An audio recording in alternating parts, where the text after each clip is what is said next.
Урматтуу кесиптештер, окутуучулар, кымбаттуу достор жана университеттин бүтүрүүчүлөрү. Ысык-Көл мамлекеттик университетинин 80 жылдык мааракеси менен 2019 жылдын тарых жана туризм факультетинин тарых, туризм жана айлана чөйрөнү коргоо кафедрасынын бүтүрүүчүлөрүнүн атынан чын жүрөктөн чыккан куттуктоолорду кабыл алыңыздар. Улуу муундагы мугалимдерге, университеттин ардагерлерине жана кооперативдик илимдин түзүлүшүнө жана өнүгүшүнө кошкон баа жеткис салым үчүн терең ыраазычылык билдиребиз. Биз алардан үлгү алдык. Алар бизге чоң күч-кубат жана тандаган кесипке болгон сүйүүнү берди. Аны биз өмүр бою өткөрүп, өз мекенибиздин жыргалчылык үчүн иштөөгө жана адамдарга жакшылык алып келүүгө даяр болдук. Студенттик достук жана бир туугандык сезимди жүрөгүбүздө сактайбыз. Барыңыздарга чын ден соолук, бакыт жана гүлдөп өнүгүүнү каалайбыз. Жаңы чыгармачылык жана илимий жетишкендиктер чоң жана маанилүү ишиңиздердеги мындан аркы ийгиликтер болсун. Дамир Назаров.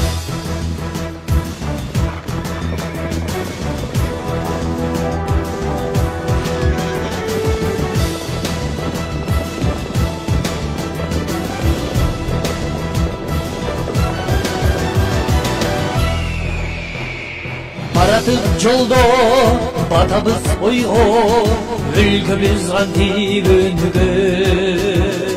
Чаң баспай түрдө, чаксак дейбиргө, санабыз санга бөлүндү.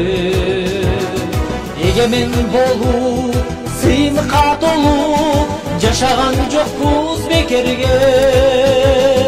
Жалының кошкун, салымын кошкун, зарылып турган мекенге. Өнүгөдөн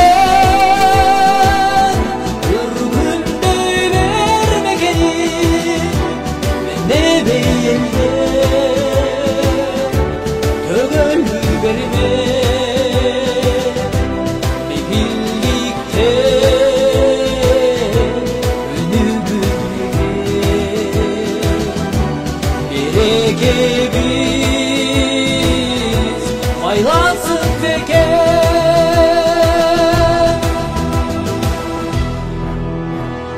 Арганча улуу, алтындай уюу, ай жаркын болсун келечек. Таптайлы күчтү, баштайлы ишти, аракет кылсаң берекет. Билимдүү болсок, жетебиз аруу тилекке. Өзгөчө көркөм, өнүксүн өлкөм, Кыргызстан жашап жүрөктө. Өнүгөдөн үргүндөй бермегеним, менде бейелде төгөлү берме.